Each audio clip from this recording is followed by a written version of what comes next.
तो नमस्कार दोस्तों, आपका स्वागत है मेरा यूट्यूब चैनल में एजुकेशन फॉर जीके जीएस। तो अगर आप मेरे इस चैनल पर नए हैं तो कृपया लाइक और सब्सक्राइब कर दें। तो आज मैं बताने वाला हूं मध्यकालीन इतिहास। तो भारत पे अरबों का आक्रमण,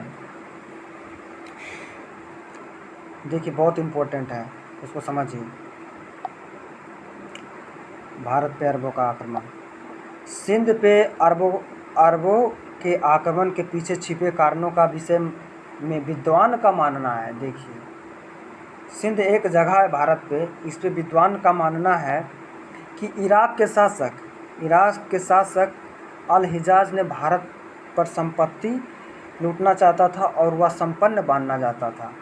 देखिए, दूसरा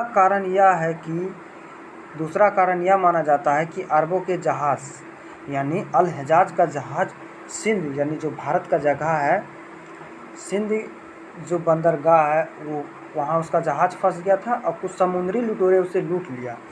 इसी के बदले में वह खलीफा सिंध के राजा दाहिर यानी जो सिंध के राजा यानी भारत का एक सिंध जगह है वहाँ का राजा दाहिर था। और दाहिर जो था वो जात का ब्राह्मण था। दाहिर से वो कुछ मुआवजा मांग किया कि मेरा जहाज़ लूट गया भाई, मेरा मुआवजा दे दो उसका।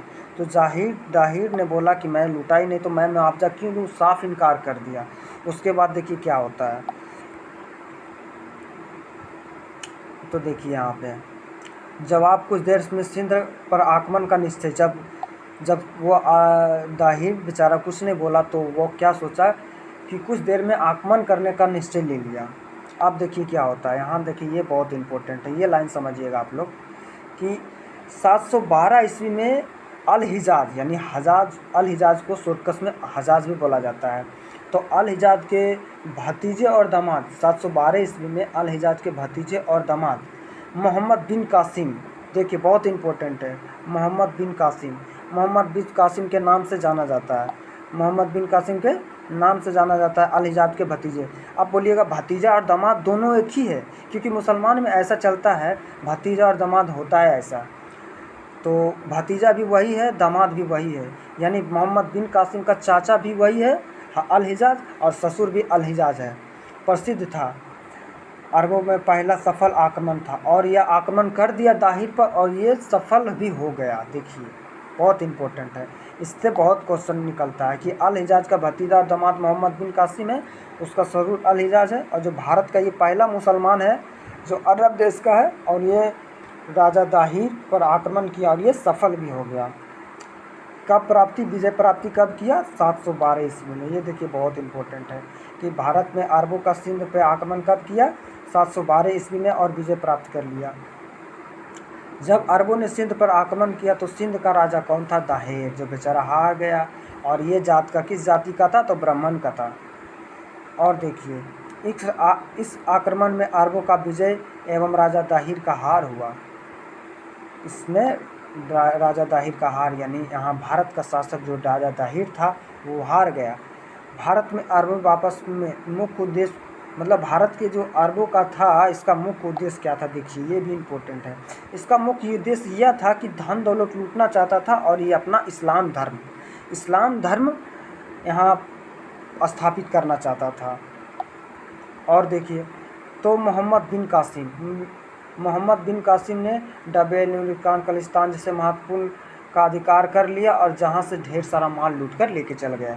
इस जीत के बाद मोहम्मद बिन कासिम ने ब्रह्मबाद औलाद को जीतते हुए आंध्र प्रदेश की ओर प्रस्थान कर लिया। दूसरे में मोहम्मद बिन कासिम वापसी, ये देखिए बहुत इम्पोर्टेंट रखता है। 714 ईस्वी में अल हिजाज की मृत्यु हो गई। देखिए 714 ईस्वी में अल हिजाज की मृत्यु होगी।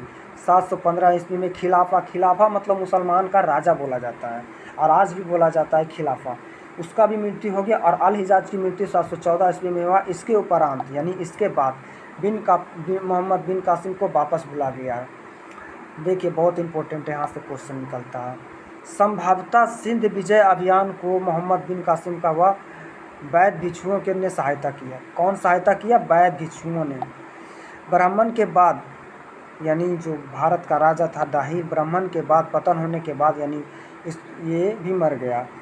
मोहम्मद बिन कासिम राजा दाहिर की दूसरी पत्नी को रानी लाडली, देखिए रानी लाडली दाहिर की 2 पुत्री, रानी लाडली ये तो उनकी पत्नी थी और इसकी 2 पुत्री थी, सूर्य देवी एगो परमा देवी को बंदी बनाकर लेके चला गया। तो अगर मेरा वीडियो अच्छा लगा तो लाइक और सब्सक्राइब कर दीजिए।